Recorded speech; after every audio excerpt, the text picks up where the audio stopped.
பெருந்தலைவர் காமராசரை தந்த இந்த புண்ணிய பூமி தவப்புதல்வரை தந்திருக்கிறது. ஒரு 9 வயதானவர் மேடையில பேசுறாரு. கர்ம வீரர் காமராசர் அவர்கள் முதலமைச்சராக இருக்கும் போது அவர் தேர்தல் பிரச்சாரத்துக்காக வர்றாரு. ராமநாதபுரம் பக்கம் போறாரு. இன்னும் நான் வர்றதுக்குள்ள யாரோ பேசிக்கிட்டு இருக்காங்கன்னு, இது யாருன்னு ரொம்ப சின்ன பயலா தெரியுதேன்னு அப்படின்னாரு. நல்லா பேசுவாங்க, தலைவர் வர்ற வரைக்கும் கொஞ்ச நேரம் பேசட்டும், நாங்க தான் கூட்டு வந்தோம் மதுரையில இருந்து. மதுரையில இருந்து எப்படி வந்தான்? தனி கார். காசு? அடுத்த கேள்வி அதுதான். 9 வயசு பையனை காசு கொடுத்து கார் அமர்த்தி, எந்த காசு? கட்சி காசு. எங்க இருந்து வந்துச்சு? போகும்போது நான் கூட்டு போறேன்னு.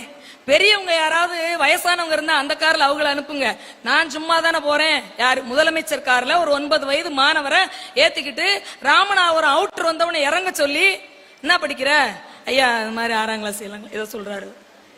இதே வேலையா திடுறேன், நல்லா பேசுறேன்னு மேடையில் ஏத்தி விடுறாங்க, கை தட்டுறாங்க. விட்டு பொலேர்னு ஒரு அறை. காமராஜருடைய கைகள் சாமுத்திரிகா லட்சணப்படி கீழே போட்ட முழங்கால தாண்டி விழும்.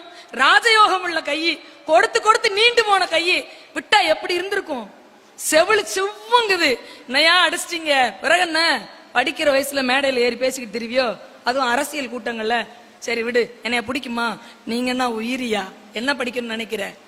ஐயா நான் ஐஏஎஸ் படிக்கணுங்க ஐயா, ஆனா அதுக்கு நிறைய இங்கிலீஷ் படிக்கணுமா ஐயா? எனக்கு தமிழ் மட்டும்தான் ஐயா தெரியும். தமிழ்ல வடியப்பா. முதலில் ஈயாப்பா என்ற தேர்வை விருப்ப பாடம் தமிழிலே எடுத்து பாஸ் பண்ணது பாலகிருஷ்ணன் ஐஏஎஸ் அவர்கள் என்று சொன்னால், மலையிட பெயர்கள் என்ற ஒரு ஆய்வு என்ற நூலை தர முடியும் என்றால், ஒடியா என்ற மாநிலத்தினுடைய செயலராக இருக்க முடியும் என்று சொன்னால், இன்றும் நீர் மேலாண்மையும் ஆராய்வு நூல்களையும் தந்து கொண்டிருக்க முடியும் என்று சொன்னால், இந்த தனி வரலாறு, இந்த தலைவர்களுடைய வரலாறு